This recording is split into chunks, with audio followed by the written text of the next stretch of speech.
I've covered silver every single day this week. Monday brought a war spike to 96. Tuesday saw a margin hike crash all the way down to 78. Wednesday delivered a historic flash crash, followed by a same-session recovery. Thursday brought a 5.9 million ounce reclassification at Comex, and Shanghai going dark on inventory. Every session this week showed me something I had never witnessed before in this market. I thought Thursday was the climax. I genuinely believed the week could not produce another event capable of fundamentally altering the trajectory. I was wrong.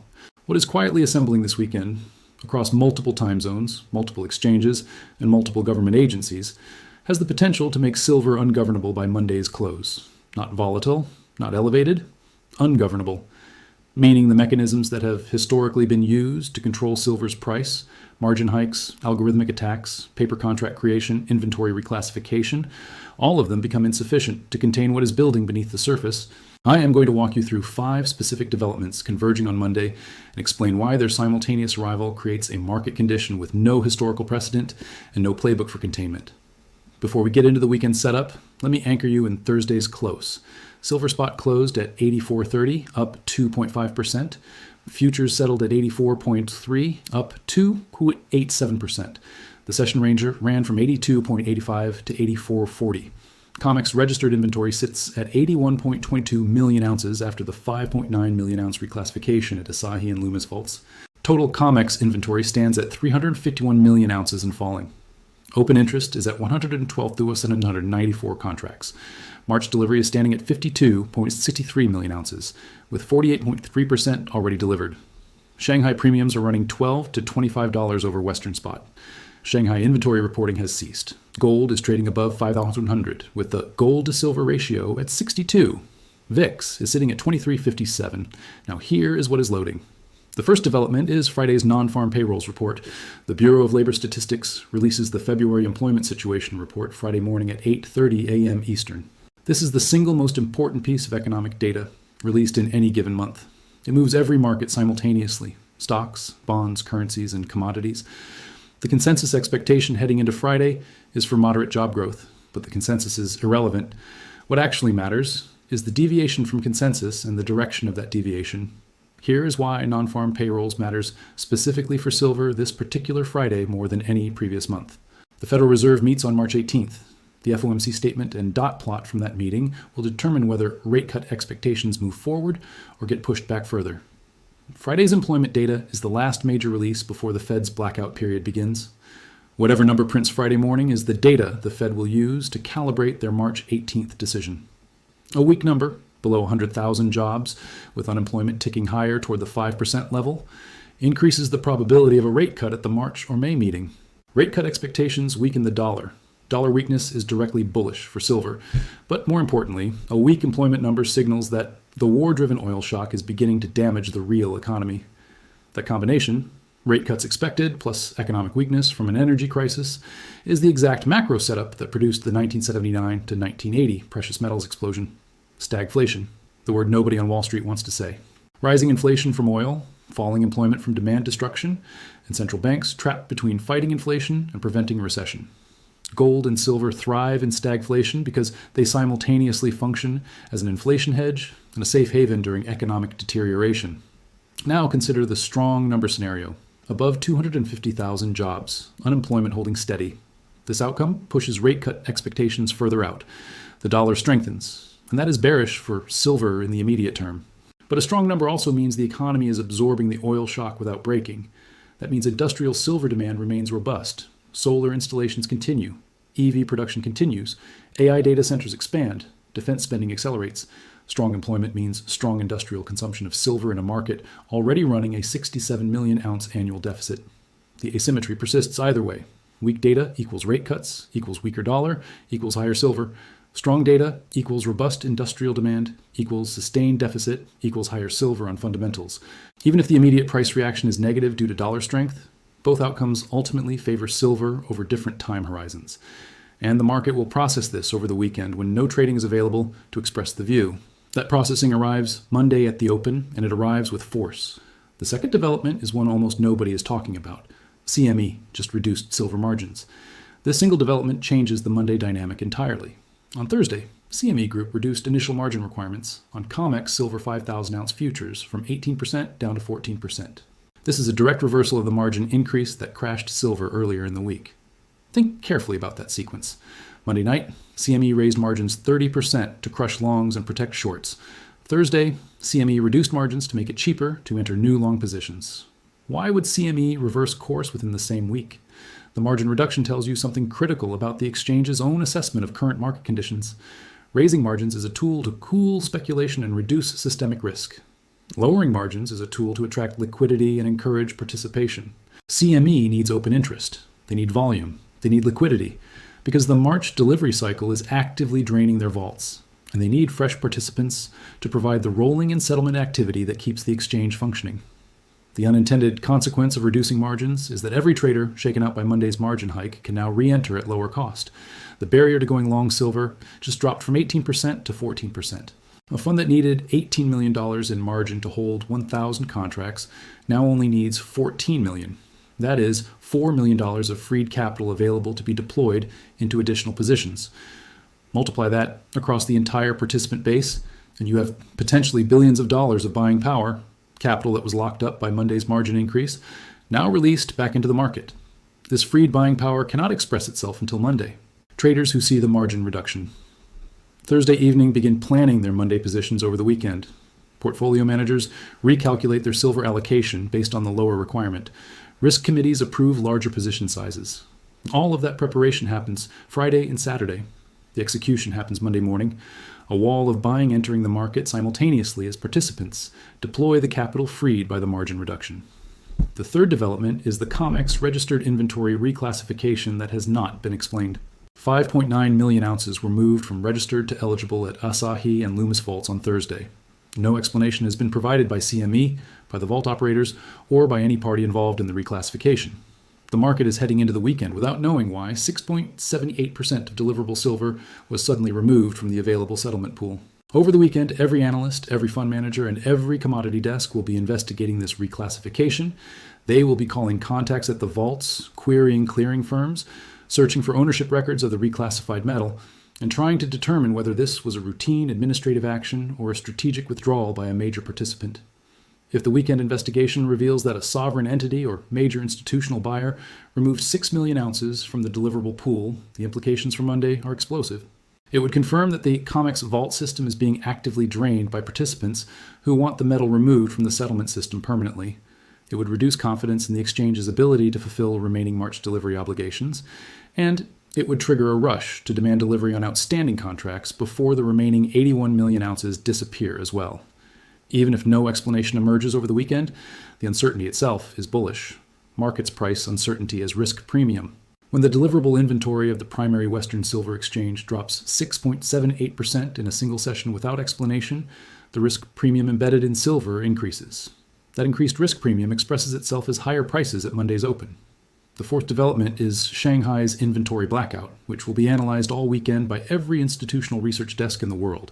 The fact that China's primary physical silver exchange has ceased reporting inventory data has not yet been fully processed by the market. Thursday's price action reflected the immediate shock, but not the deeper analysis that institutional research teams will conduct over the weekend. Every major bank, every sovereign wealth fund, and every commodity trading house employs analysts whose specific job is to assess exchange inventory risk. Those analysts just had their primary data source for Eastern Hemisphere silver stocks eliminated without warning. Over the weekend, they will be writing reports, updating risk models, and issuing Monday morning recommendations based on the new information vacuum.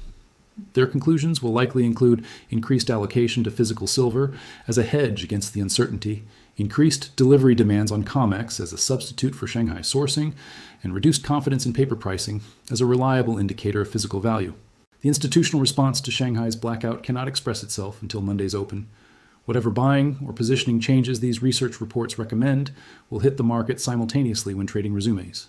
The concentration of institutional response into a single session opening creates the potential for a gap up that the paper market cannot suppress, because it reflects the considered judgment of the world's largest capital allocators, not the reflexive actions of leveraged speculators. The fifth development is the Iran situation, which faces an elevated escalation window over this weekend. Military conflicts historically escalate during weekends when markets are closed and diplomatic channels operate with reduced staffing. The Soleimani strike occurred on a Friday evening. The Syria Tomahawk strikes occurred on a Thursday night into Friday morning. Military planners prefer to execute during periods when market disruption is minimized, because closed markets cannot react in real time. This gives governments a 48-hour window to manage the narrative before markets open. The President stated earlier this week that the U.S. response to the Riyadh embassy drone strike would be decisive and soon.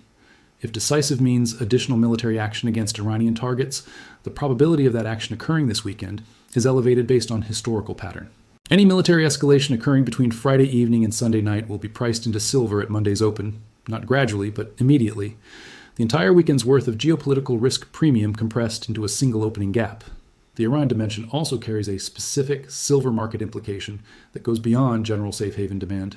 The Strait of Hormuz disruption is directly affecting silver supply chains.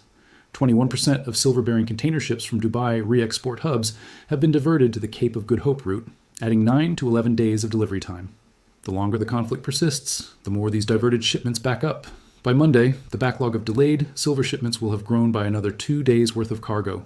Physical availability in London and New York tightens further. Physical premiums already running at $3.50 to $12 over spot will have another weekend of supply chain degradation priced in when they reopen. Now let me tell you precisely what ungovernable means in specific market terms. Governed silver is silver where the paper price is controlled through margin adjustments, algorithmic selling, order book manipulation, and unlimited synthetic supply creation. Every tool in that governance arsenal was deployed this week. Margin hikes, a 47,000 contract dump at 3:00 a.m., a 36,000 contract dump at 10:23 a.m., the 5.9 million ounce inventory reclassification. And what was the net result? Silver crashed from 96 to 78, then recovered to 84. The governance tools produced a net decline of $12 from Monday's high, but the recovery erased 7 of those $12 within days. The tools are producing diminishing returns. Monday threatens to eliminate those returns entirely. 5 developments: the non-farm payrolls catalyst, the margin reduction freeing billions in buying power, the institutional response to Shanghai's blackout, the Comex reclassification investigation results, and the potential weekend military escalation, all expressing themselves simultaneously at Monday's open. This hits a market where the governance tools have already been deployed and are now in cooldown. CME cannot raise margins again on Monday. They just lowered them Thursday. Raising them again within 3 trading days would destroy the exchange's credibility and invite regulatory scrutiny. The margin weapon is spent for at least 1 to 2 weeks. The algorithmic selling attacks require thin liquidity to be effective. Monday morning's U.S. session has full liquidity. The 3:00 a.m. window where algorithms are most destructive is hours away from the U.S. Open. If the buying pressure hits at 9:30 a.m. Eastern, the liquidity depth absorbs algorithmic selling without the cascading effect seen during overnight attacks. Inventory reclassification can reduce the registered pool, but it cannot add silver. You can move metal from registered to eligible to shrink the deliverable number, but you cannot conjure new physical silver into existence. The reclassification tool has a one-way limit. Eventually, there's nothing left to reclassify. Paper contract creation, selling synthetic silver that does not physically exist, can suppress price temporarily, but it widens the paper-physical divergence. Shanghai premiums are already at $25. If paper selling pushes Comex to 80 while Shanghai holds at 105, a $35 premium becomes a headline that even mainstream media cannot ignore. The divergence itself becomes the story. And when the divergence becomes the story, the paper pricing mechanism loses its last remaining credibility. That is what ungovernable means. Every tool has been used. Every tool is either spent, ineffective at current conditions, or counterproductive because it widens the very divergence that exposes the paper price as fiction. When all governance tools are exhausted simultaneously and 5 bullish catalysts hit the market at the same time, the price does what the physical market has been saying it should do all along. The physical market says 100 plus. Shanghai says 100 to 106. US Physical says 84 to 93. Comex registered says 81 million ounces and falling. The cumulative deficit says 820 million ounces consumed and not replaced. The military says 41% more procurement. The central banks say pilot purchases initiated. The scrap dealers say they are hoarding, not selling. India says 80,000 tons locked as collateral starting April. Every voice in the physical market is saying the same thing, higher, much higher. The only voice saying lower is the paper market. And the paper market's tools just got exhausted during the most aggressive intervention week in silver's modern history. An intervention that deployed every weapon available and produced a net result of $12 of decline, followed by $7 of recovery. $5 net. After everything, the weapons are now in cool down. The catalysts are fully loaded. The institutional research reports drop at 7 a.m. The non-farm payrolls reaction expresses at 8:30. The margin reduction buying power deploys at 9:30. The Shanghai response carries over from Sunday night's session. Any weekend military escalation prices in at the opening tick. Do not sleep through this weekend without understanding what is loading. Set alerts at 86 for upside confirmation. Set alerts at 80 for downside warning. Everything between is the negotiation zone. But the weight of 5 simultaneous catalysts against exhausted governance tools in a market with 81 million ounces of registered inventory and 820 million ounces of cumulative deficit tilts the probability distribution so far toward the upside that the risk of being uninvested on Monday morning may actually exceed the risk of being invested over the weekend. That is not advice. That is a probability assessment based on publicly verifiable data points. Comex registered inventory on CME Group. Shanghai premiums on SGE, margin changes on CME advisory notices. Non-farm payrolls release schedule on the BLS website. Military deployment coverage on every news outlet. The Iran situation on every intelligence feed. 5 catalysts. 0 governance tools remaining. 81 million ounces of deliverable silver. Monday is coming, whether you are ready or not. Do not sleep on this. I will be here the moment the market opens with a full live breakdown. Stay sharp.